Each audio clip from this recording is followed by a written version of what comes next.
Esther becomes queen. After these things, when the wrath of King Ahasuerus subsided, he remembered Vashti, what she had done, and what had been decreed against her.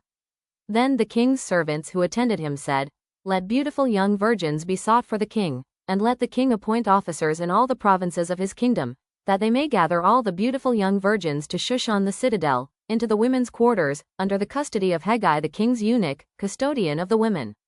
And let beauty preparations be given them. Then let the young woman who pleases the king be queen instead of Vashti." This thing pleased the king, and he did so. In Shushan the citadel there was a certain Jew whose name was Mordecai the son of Jair, the son of Shimei, the son of Kish, a Benjamite. Kish had been carried away from Jerusalem with the captives who had been captured with Jeconiah king of Judah, whom Nebuchadnezzar the king of Babylon had carried away. And Mordecai had brought up Hadassah, that is, Esther, his uncle's daughter, for she had neither father nor mother. The young woman was lovely and beautiful. When her father and mother died, Mordecai took her as his own daughter. So it was, when the king's command and decree were heard, and when many young women were gathered at Shushan the citadel, under the custody of Hegai, that Esther also was taken to the king's palace, into the care of Hegai the custodian of the women. Now the young woman pleased him, and she obtained his favor, so he readily gave beauty preparations to her, besides her allowance. Then 7 choice maidservants were provided for her from the king's palace, and he moved her and her maidservants to the best place in the house of the women.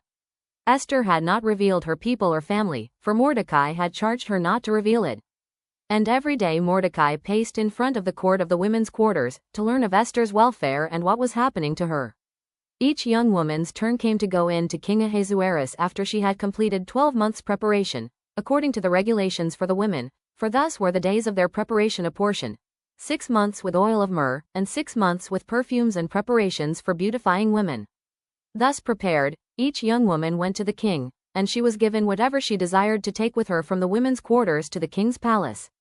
In the evening she went, and in the morning she returned to the second house of the women, to the custody of Shashgaz, the king's eunuch who kept the concubines. She would not go in to the king again unless the king delighted in her and called for her by name. Now when the turn came for Esther the daughter of Abihail the uncle of Mordecai, who had taken her as his daughter, to go in to the king, she requested nothing but what Hegai the king's eunuch, the custodian of the women, advised. And Esther obtained favor in the sight of all who saw her. So Esther was taken to King Ahasuerus, into his royal palace, in the 10th month, which is the month of Tebet, in the 7th year of his reign. The king loved Esther more than all the other women, and she obtained grace and favor in his sight more than all the virgins. So he set the royal crown upon her head and made her queen instead of Vashti. Then the king made a great feast, the feast of Esther, for all his officials and servants, and he proclaimed a holiday in the provinces and gave gifts according to the generosity of a king. Mordecai discovers a plot. When virgins were gathered together a second time, Mordecai sat within the king's gate. Now Esther had not revealed her family and her people, just as Mordecai had charged her, for Esther obeyed the command of Mordecai as when she was brought up by him. In those days, while Mordecai sat within the king's gate, 2 of the king's eunuchs, Bigthan and Teresh, doorkeepers, became furious and sought to lay hands on King Ahasuerus. So the matter became known to Mordecai, who told Queen Esther, and Esther informed the king in Mordecai's name. And when an inquiry was made into the matter, it was confirmed, and both were hanged on a gallows, and it was written in the book of the Chronicles in the presence of the king.